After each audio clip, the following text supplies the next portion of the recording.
Hello বন্ধুরা, আমার YouTube চ্যানেলে আবারও সবাইকে স্বাগতম। আরও একটা নতুন রেসিপি নিয়ে চলে আসছি। সেটা হচ্ছে সয়াবিনের বিরিয়ানি। সয়াবিনটা আমি ভালো করে ধুয়ে ভেজে নিয়েছি, কয়েকটা আলুও ভেজে নিয়েছি। এরপরে পাতিলটা বসিয়ে দিয়েছি, এখানে একটু তেল দিয়ে দিয়েছি। তারপর তেজপাতা, দারচিনি, এলাচি দিয়ে ভালো করে এখানে টমেটো দিয়ে দিয়েছি। এরপরে এখানে একটু তাড়াতাড়ি সিদ্ধ হওয়ার জন্য লবণটা পরিমাণ মতো দিয়ে দিয়েছি, আদা বাটা দিয়ে দিয়েছি, আর কয়েকটা কাঁচা লঙ্কা দিয়ে দিয়েছি।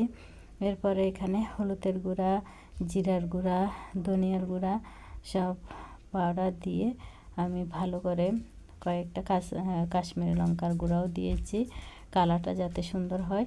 এরপরে এখানে ভাজা করা সয়াবিনগুলো দিয়ে ভালো করে কষিয়ে নিয়েছি, আর একটু হিং মশলাটা দিয়ে দিয়েছি যাতে ফ্লেভারটা সুন্দর আসে। পরে এখানে আমি চালটা আগে থেকে ধুয়ে রেখেছিলাম পানি ঝরিয়ে, তো এটা দিয়ে ভালো করে কষিয়ে নিয়েছি।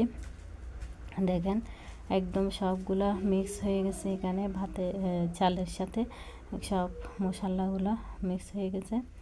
আর এখানে আমি গরম জলটা আগের থেকে গরম করে রেখেছি, তো গরম জলটা দিয়ে দিয়েছি।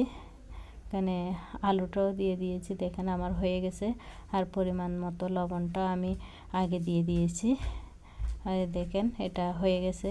এখানে আমি অল্প করে ধনিয়া পাতা দিয়ে একটু নাড়াচাড়া করে নিয়েছি। আর পানির পরিমাণটা আমি মেপে দিই নাই, ওটা আমি আমার আন্দাজ অনুযায়ী দিয়ে দিয়েছি। আমি যেরকম বানাই ওটা হয়ে যায়, তো আপনারাও এরকমভাবে দিবেন। তো দেখেন আমার বিরিয়ানি হয়ে গেছে একেবারে, কত সুন্দর দেখতে লাগছে।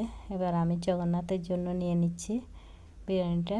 গরম গরম খেতে অনেক সুস্বাদু, অনেক টেস্ট একদম। দেখেন কত সুন্দর, ভাতগুলো অনেক সুন্দর ঝরঝরা হয়েছে।